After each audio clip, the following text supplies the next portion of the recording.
There's a reason why Fortune 500 CEOs view CEO coaching as their secret weapon, because they recognize the need to have someone in their corner who can bring out their best, who can challenge the way they think, introduce new ideas, and really break down and discuss complex problems that come with running and scaling a company. This is why if you're wondering what CEO coaching is, how it works, or whether or not it's right for you, then in this video, I'm going to answer all those questions and more. My name's Byron Morrison. I'm the author of The Effective CEO, and at this point, I've helped CEOs in 18 different countries to become more effective in their role. And I want to talk you through the 4 different aspects of CEO coaching that we use to get them to perform at their best.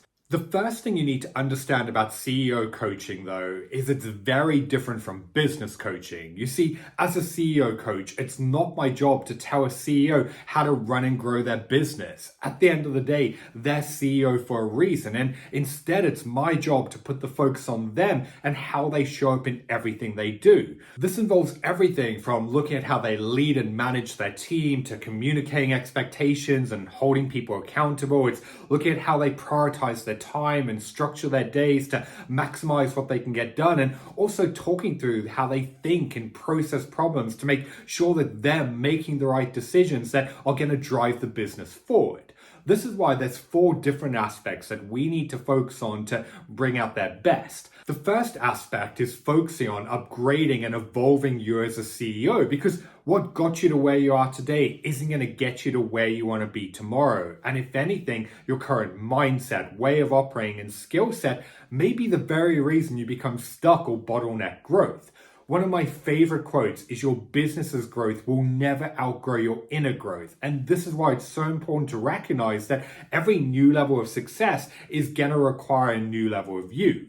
Now, when it comes to coaching, most executive coaches tend to focus on one area, whether that's mindset or leadership or time management. And while all of this can work, the reality is it's far from optimal. The reason being is, as a CEO, you're not one-dimensional. There's so many challenges and problems that you need to solve every single day. And this is why what I found from working with so many people in a variety of industries and backgrounds, that in order to get someone to perform at their best, you need to take a holistic approach to really get them to reach their full potential. This is why when I was developing my Evolve method, what I discovered was that there are 3 core pillars that we need to focus on. The first is mindset and decision making. The second is emotional control and how someone deals with the stress and pressure that comes with running and growing a company. And the third is leadership and performance. By getting these pillars working in harmony, this is how someone's really able to step up and evolve into a more effective decision-making leader. And I've got a video that talks through this entire 5-step process, and I'll link it at the end of this one and also in the description below. But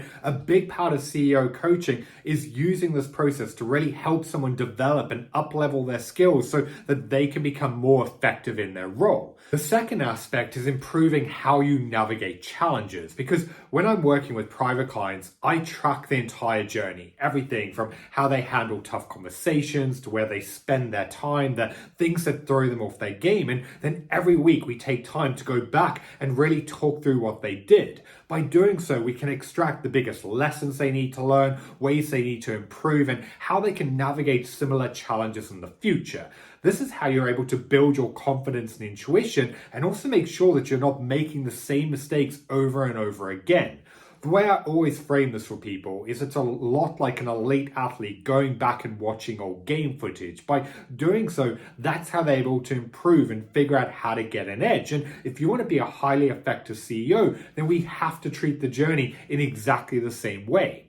This area of CEO coaching is also where my superpower comes in, because from helping so many people from around the world, I've been exposed to situations and conversations behind closed doors that very few people will be aware of, let alone have any experience in dealing with. This is why I'm able to bring to our sessions unique ideas and perspectives and ways of looking at and solving problems that CEOs can't get from anywhere else. The third aspect of CEO coaching is accountability, because what a lot of people don't realize is when you're at the top, there's no one holding you to the things that you need to do. And this is why it's so easy to let them slip or avoid the things that you just don't want to get done. This is why when I'm coaching and guiding clients, every week we set out clear tasks and objectives, and then it's my job to really hold them to following through. That could be agreeing on timelines of when they're going to have that tough conversation or when they're going to get that project or report done. I can really check in with them and make sure that they follow through and get it done. The fourth aspect of CEO coaching is having a safe and judgment-free place to really talk through and navigate problems, because running a business is incredibly lonely, especially when everyone's putting you on a pedestal or coming to you to solve all their problems. And I find for a lot of CEOs, they feel like they can't turn to their team or the people around them, because not only do they not understand what they're going through, they also don't want to share the problems or worry anyone else. And this is why CEOs will often feedback that one of the biggest benefits they get from CEO coaching is having a sounding board and prop that they can lean on so that they don't have to get into the ring alone. And this is why for me, my average client stays with me for over 2 years, because not only do they thrive on the accountability and guidance, they recognize the need to have someone who knows them, who can challenge them and bring out their best. So there you have it. Those are the 4 different aspects that go into CEO coaching to get them to perform at their best. It's having a battle-tested process to help them upgrade and evolve themselves. It's focusing on navigating and improving how they deal with their own specific challenges. It's accountability to ensure they follow through, and then having a sounding board and someone in their corner so that they don't have to face everything alone. If you have any questions on any of this, feel free to drop me a message or leave them in the comments below. And like I said earlier, at the end, I'm also going to link to the video that goes through the 5-step process I use to help all of my CEO clients become the leader their business needs.